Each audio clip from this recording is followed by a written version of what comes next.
Amen. Alors, en lisant l'histoire de la Bible nous parle de 3 types de vie que Dieu a créés. A créé sur la terre. On pourra dire 4 types, mais moi je m'arrêterai à 3 types, vous comprendrez pourquoi. Alors, la Bible a créé, Dieu a créé d'abord la vie végétale. Il a créé la terre, il a créé ainsi de suite. Et puis finalement, si nous lisons dans Genèse le chapitre 1er, on lit le verset 11, on commence par le verset 11 et 12. Je vais faire la lecture, ou s'il y a quelqu'un qui trouve le passage avant moi, peut le lire. Genèse 1er, le chapitre 11 et 12. Et j'aimerais qu'on suive très bien cette introduction parce que ça nous permettra de comprendre Christ, notre source. Que Dieu soit loué. Amen. Genèse chapitre 1er, le verset 11 et 12. Nous lisons au nom du Seigneur Jésus. Puis Dieu dit que la terre produise de la verdure, de l'herbe portant de la sémence, des arbres fruitiers donnant du fruit selon leur espèce et ayant en eux leur sémence sur la terre. Amen. On peut même s'arrêter là. La Bible dit ceci. Dieu, au commencement, il a créé toutes choses, ainsi de suite. Et arrivé, je crois que c'est le premier jour ou le deuxième, il commence à créer les choses qui ont la vie. Avant, il a créé les cieux et la terre. La terre n'a pas de vie en elle-même. Mais arrivé à un moment donné de la création, s'il y avait un observateur, je ne dis pas qu'il y en avait, mais je dis s'il y en avait un, il a vu que Dieu commence à créer des choses qui ont la vie. Et remarquez très bien, quand il commence à créer les choses qui ont la vie en elles-mêmes, Dieu, il dit que la terre produise la verdure, ainsi de suite. Et en créant ces choses, il crée les mécanismes qui vont assurer la perpétuation de cette chose qui a la vie. Amen, amen. Il dit que la terre produise la verdure. Et il dit que la verdure va produire la sémence. La sémence qui va garder l'espèce. Afin que quand on voudra perpétuer l'espèce a en elle-même la capacité de se perpétuer. Amen. Amen. Et ainsi, je pense que j'aurai le temps de parler de cela en profondeur, ainsi il introduit la vie dans la création. Et le deuxième type de vie qu'il a créé, nous avons un très bon lecteur qui va lire encore. Genèse, toujours dans Genèse 1, le verset 20 au verset 22. Le deuxième type de vie que Dieu a créé, c'est la vie animale. Il finit de créer la vie végétale et il crée la vie animale. Il y a beaucoup de principes que je vais survoler, mais j'aimerais que vous suivez très bien l'introduction parce que c'est important qu'on comprenne certaines choses.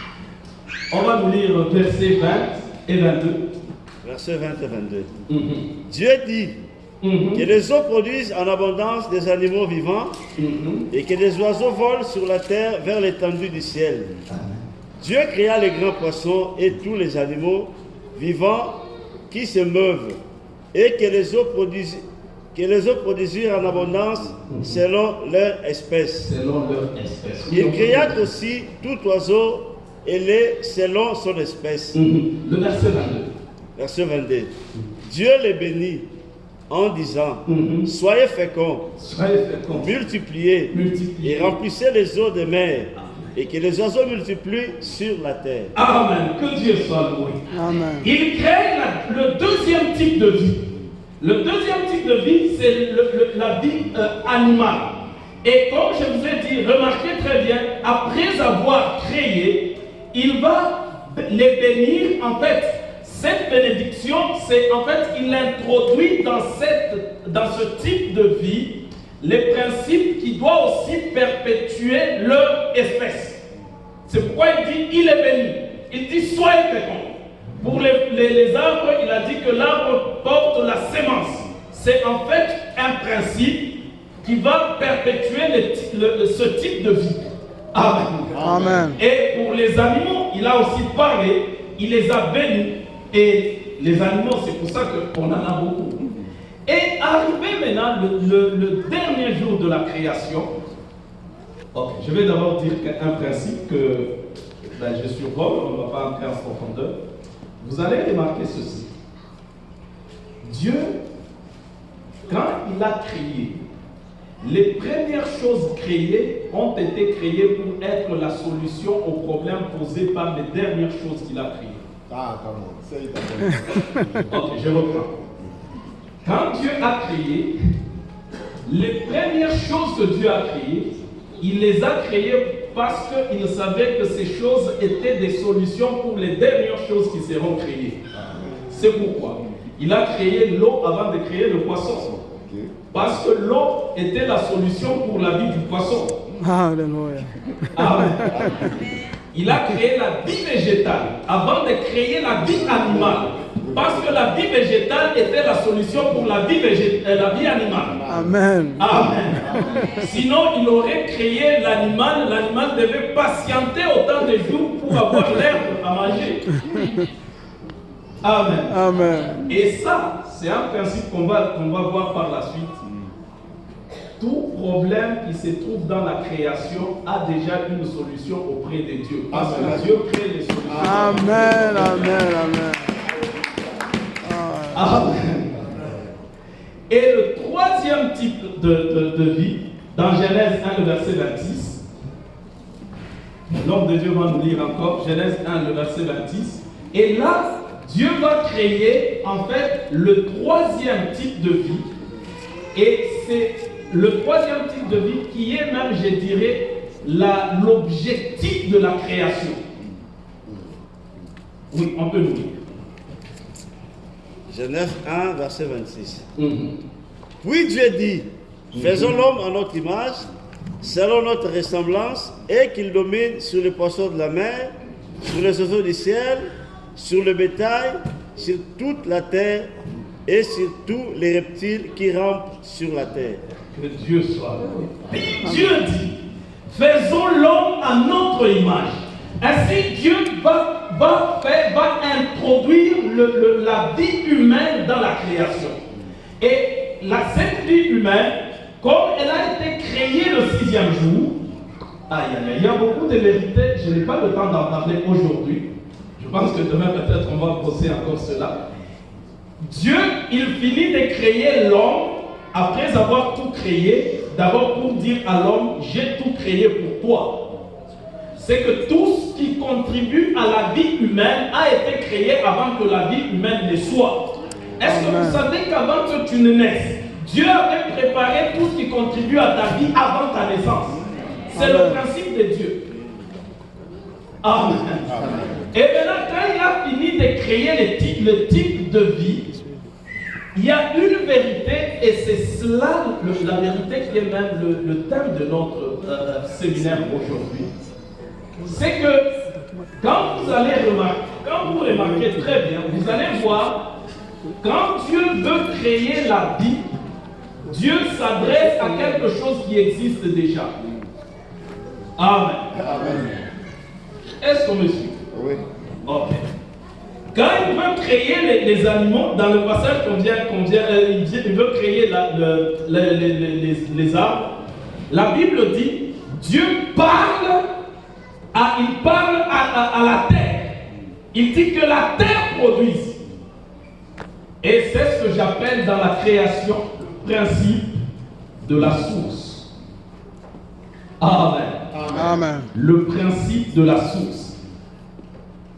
Quand il veut créer tout ce qui a la vie, Dieu cherche une chose qui existe déjà et Dieu donne l'ordre à cette chose pour créer la verdure. Il dit que la terre produise et la terre commence à produire la verdure. Et donc la terre devient la source de la verdure.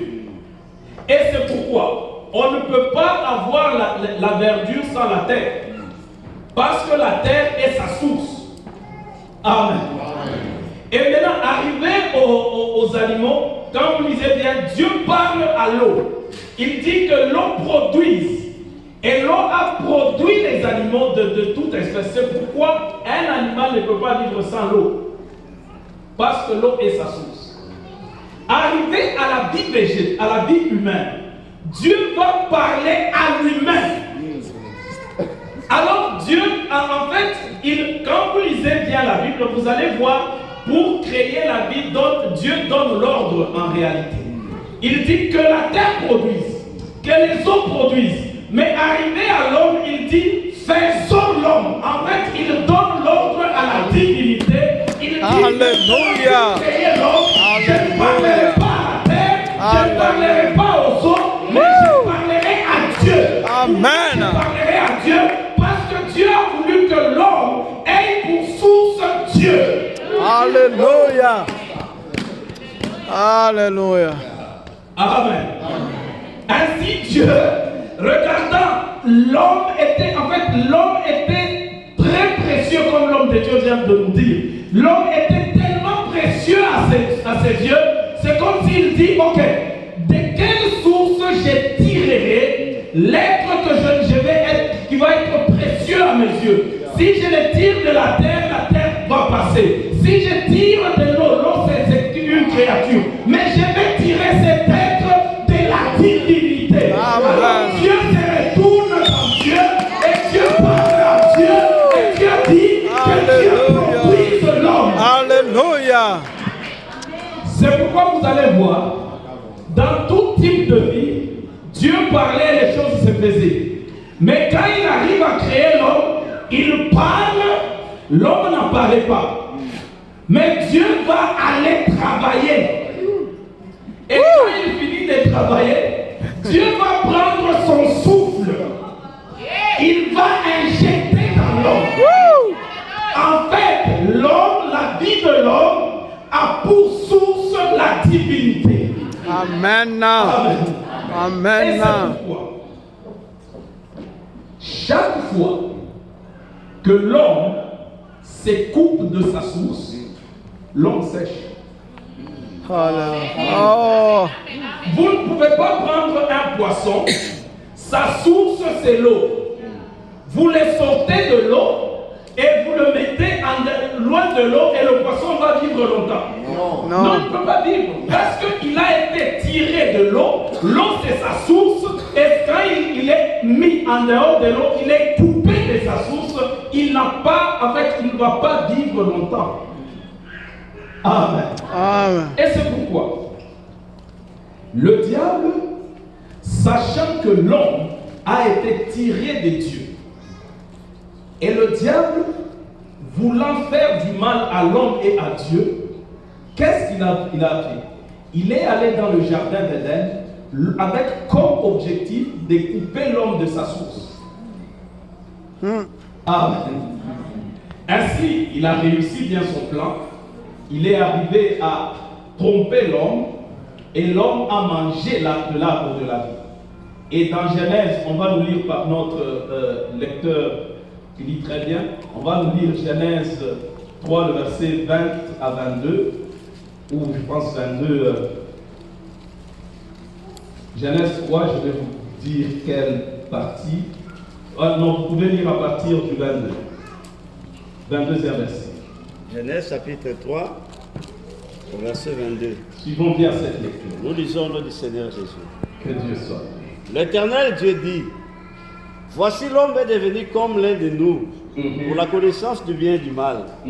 Empêchons-les maintenant d'avancer sa main, de prendre de l'arbre de vie, d'en manger et de vivre éternellement. Vous pouvez continuer. Okay. Et l'Éternel Dieu les chassa du jardin d'Éden, pour qu'il cultivât la terre d'où il avait été pris. C'est ainsi qu'il chassa Adam, et il mit à l'orient du jardin d'Éden le chérubin qui agite une épée flamboyante pour garder le jardin de l'arbre de vie. Que soit loué. En fait, qu'est-ce qui s'est passé? Je mets dans les termes humains pour qu'on comprenne et qu'on passe vite. Quand l'homme a péché, Dieu, parce que Dieu avait prévenu l'homme, il dit le jour où tu mangeras, tu vas mourir. Quand il a péché, Dieu étant légaliste, vous savez que Dieu et le diable sont des légalistes. ils agissent en fonction des principes qu'ils ont établis, que Dieu a établis. Alors, Dieu ayant établi le principe de dire le jour où tu manges, tu meurs. En fait, tu te sépares de moi, tu te sépares de la source. L'homme a mangé. Et qu'est-ce qui est arrivé? Quand l'homme a mangé, Dieu a chassé l'homme du jardin. L'homme a été coupé de sa source. Et à partir du moment où l'homme a été coupé de sa source, qui est Dieu, c'est là où les maladies ont commencé. La souffrance est entrée. La mort, l'homme commence à mourir. Et toutes ces choses sont entrées dans la race et dans la vie humaine, parce que la vie humaine, qui était tirée de la divinité, a été coupée de sa source, qui est Dieu. Et c'est pourquoi j'aime dire que, quand vous lisez très bien, vous allez voir que Adam et Ève, plutôt Adam a vécu autour de 900 ans. Pourquoi? Parce qu'il devait apprendre à mourir. Il était créé pour vivre éternellement. Mais maintenant, ça a pris 900 ans pour qu'il apprenne à mourir. Amen. Et l'homme, ok, je vais dire certaines déclarations qui m'engagent en fonction de la parole de Dieu. L'homme, en réalité, a été créé pour vivre éternellement. C'est pourquoi dans Ecclésiaste, on dit, il a mis dans l'homme la pensée de l'éternité. Parce que l'homme est créé pour l'éternité. À partir du moment où l'homme a péché contre Dieu, toute la race humaine a été déconnectée de sa source. Et l'homme, quand vous lisez bien la Bible, comme j'aime le rappeler, vous allez voir que la procréation a commencé en dehors du jardin d'Éden. Donc la procréation de l'humanité a commencé en étant hors de Dieu. Ainsi, toute la race humaine a commencé à subir la souffrance, les maladies et même la mort, parce que l'homme a été coupé de sa source. Mais Dieu étant Dieu, dans son amour comme l'homme de Dieu, d'ailleurs vient de nous le rappeler très bien, dans son amour, dans son grand amour pour l'homme, Dieu s'est décidé, ou pas s'est décidé, parce qu'il le savait déjà selon 1er Pierre, Dieu savait que l'homme allait tomber, allait se séparer de la source. Et Dieu avait prévu un mécanisme. Et le mécanisme que Dieu a prévu, c'est le plan de rédemption en Jésus-Christ. Et en quoi, je vais faire le résumé parce que il faut qu'on arrive à certaines choses. C'est quoi le plan de rédemption? C'est que Dieu a décidé, il dit, ok, l'homme a été coupé de sa source, qui est moi.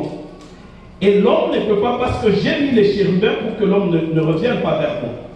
Et la seule possibilité qu'il y a, c'est que moi, Dieu, j'aille vers l'homme. C'est que la source aille vers l'homme, parce que l'homme ne peut pas venir vers moi. Ainsi, Dieu a conçu son plan, et son plan, c'était quoi? D'envoyer Jésus-Christ de Nazareth. Et Jésus, quand il va venir, aïe, aïe, aïe, j'ai beaucoup de vérités sur ça. Quand Jésus va venir, il va rentrer dans la vie humaine. Amen. Parce que Jésus doit rejoindre l'humanité qui est coupée de Dieu. Alors pour cela, Dieu va concevoir le plan. Jésus, vous savez qu'il était Dieu.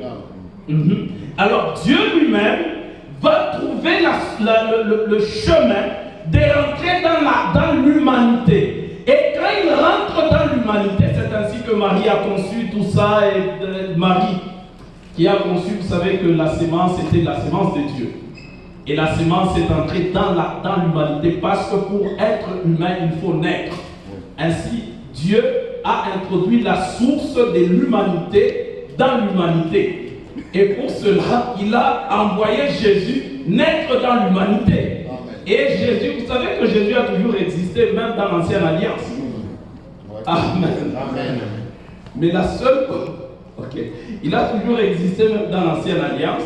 Mais maintenant, arrivé au temps marqué par Dieu, Dieu devait introduire la source dans l'humanité. Afin que l'humanité retrouve la possibilité de se reconnecter à sa source. Amen. Et quand Jésus est venu, il est venu comme sauveur, il est venu comme Seigneur, il est venu comme D'ailleurs, avec l'homme de Dieu, on va partager sur l'identité de Jésus. J'ai commencé à préparer, papa, j'ai trouvé que c'est beaucoup de mystères. C'est très très vaste. Alors, avec la venue de Jésus, Jésus est venu comme Seigneur, comme Seigneur. Il avait beaucoup de casquettes. Mais l'une des choses que Jésus est, ou l'un des statuts de Christ, ou d'identité de Christ, c'est qu'il est venu comme source. Dieu l'a introduit dans l'humanité afin que l'homme retrouve sa source. Parce qu'à partir de la chute, l'homme a commencé à vivoter sur cette terre parce qu'il est coupé de la source. Et Dieu par amour a dit à l'homme, je ne t'abandonnerai pas. Je vais réintroduire la source dans l'humanité. Et quiconque retrouvera le chemin de la source, il se connectera à la source et il recevra la vie selon ce que j'avais prévu au commencement. L'homme peut vivre ainsi, éternellement, en se reconnectant à cette source qui est Jésus-Christ de Nazareth. Et c'est pourquoi j'aime dire ceci, l'humanité doit savoir que son vrai problème, c'est qu'elle a été coupée de Dieu. C'est ça le problème de l'humanité. Même si les Nations Unies se réunissent, ils prennent des décisions pour préserver l'environnement, pour ainsi de suite, mais la solution de Dieu, c'est Jésus-Christ de Nazareth. Et le problème de l'homme, c'est que l'homme a été coupé de sa source. Et la solution, c'est Jésus, la source. Et Jésus est venu comme cette source-là.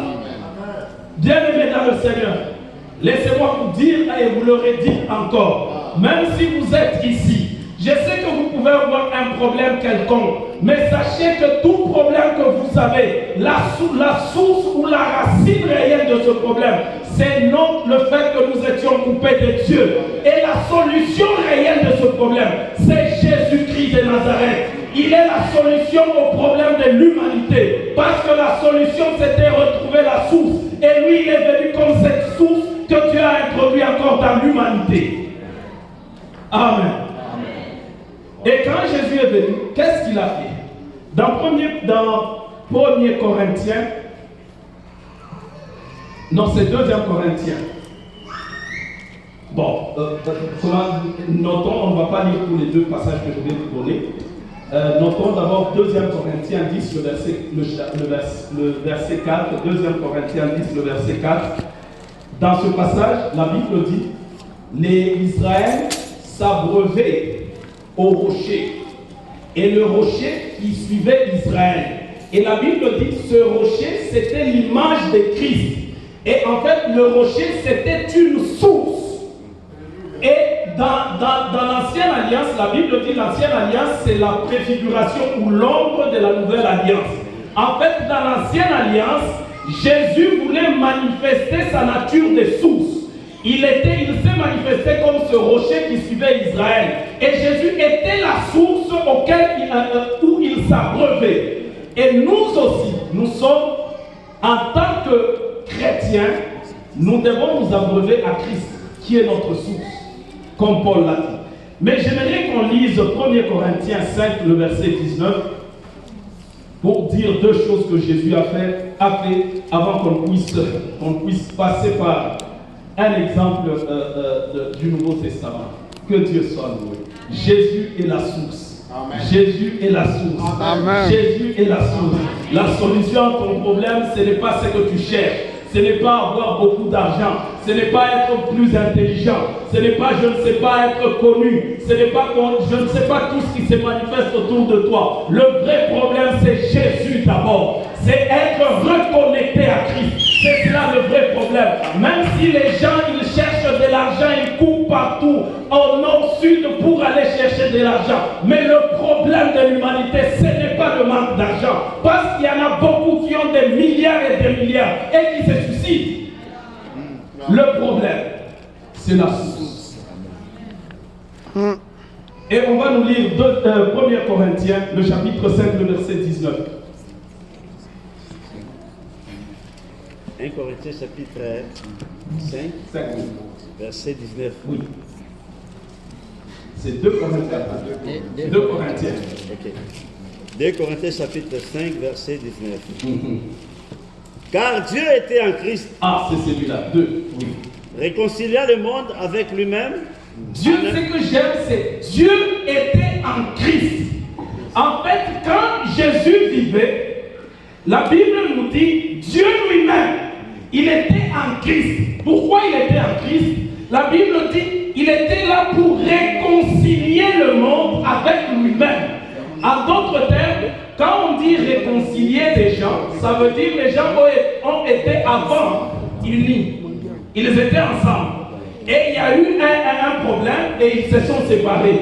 Et maintenant, réconcilier, c'est pour les concilier la deuxième fois. En fait, Jésus, Dieu était en Jésus pour quelle mission? Pour reconnecter l'homme à la source qui est Dieu.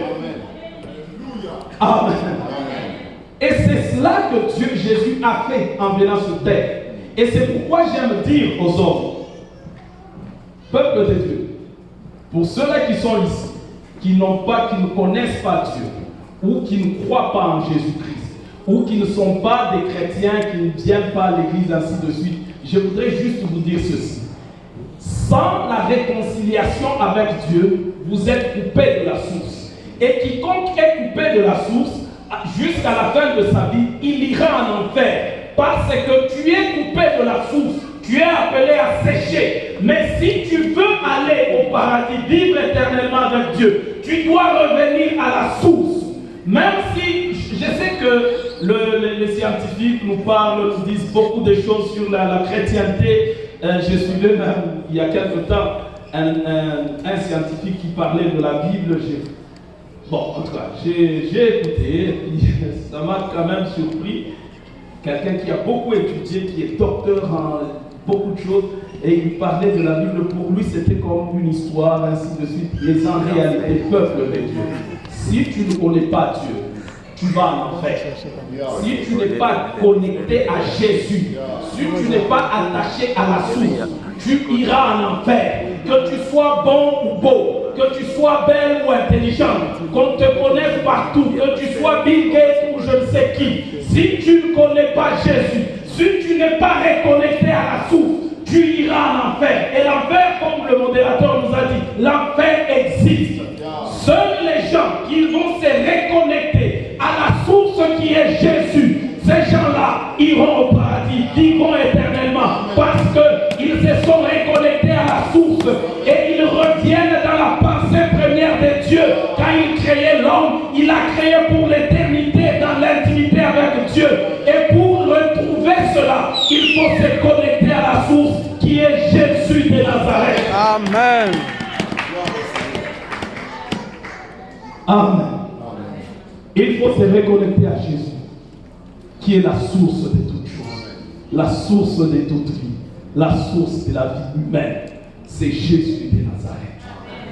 Amen. Et il y a un exemple dans la Bible que j'ai beaucoup aimé, d'une femme qui s'est connectée à la source, Jésus. Cette femme, c'est dans la femme samaritaine. Nous pouvons écrire Jean 4, Jean chapitre 4 du 10e au 13e verset. Jean 4 du 10e au 13e verset. La Bible dit ceci, je lirai au nom de Jésus. Jésus lui répondit, quiconque boit de cette eau aura encore soif. J'aime beaucoup cette conversation avec la femme. Quiconque boit de cette eau aura encore soif. Mais celui qui boira de l'eau que je lui donnerai. Jésus, en ce moment, il parlait comme une source. La source donne de l'eau. Alors il dit, quiconque boira de l'eau que je lui donnerai, il n'aura jamais soif. Il n'aura jamais soif. Et l'eau que je lui donnerai deviendra en lui une source d'eau qui jaillira jusque dans la vie éternelle. Amen.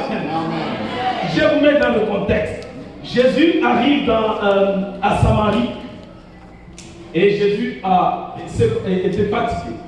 Il a dit à ses disciples, les disciples devaient aller chercher à manger dans une ville et Jésus est resté au puits. En réalité, Jésus savait ce qu'il attendait. Il attendait cette femme. Mais les disciples, eux, ils ont vu juste Jésus fatigué et puis ainsi de suite. Mais Jésus avait un rendez-vous surnaturel avec cette femme. Et arrivé à midi, parce que la Bible dit c'était au sixième heure. 6e heure, c'était quasiment midi. À midi, Jésus seul au puits de Jacob, il voit une femme venir. Et je vous mets encore dans le contexte. En ce temps-là, au Moyen-Orient, les femmes, pour aller puiser, elles allaient puiser généralement le soir. Parce qu'à midi, le soleil est très fort et la chaleur est grande. Et maintenant, quand cette femme est venue à midi, cela voulait dire ceci, parce qu'elle était une femme de mauvaise vie. Elle ne pouvait pas se mêler avec d'autres femmes. Parce que les femmes, pour aller puiser, allaient en groupe. Elles ne pouvaient pas aller seules. Elles allaient en groupe pour la sécurité et elles allaient le soir. Mais cette femme est allée seule et pendant la journée. Et les gens qui étudient la Bible, ils disent c'était parce elle était dépassée par sa mauvaise réputation. Elle ne pouvait pas se mêler avec les autres femmes.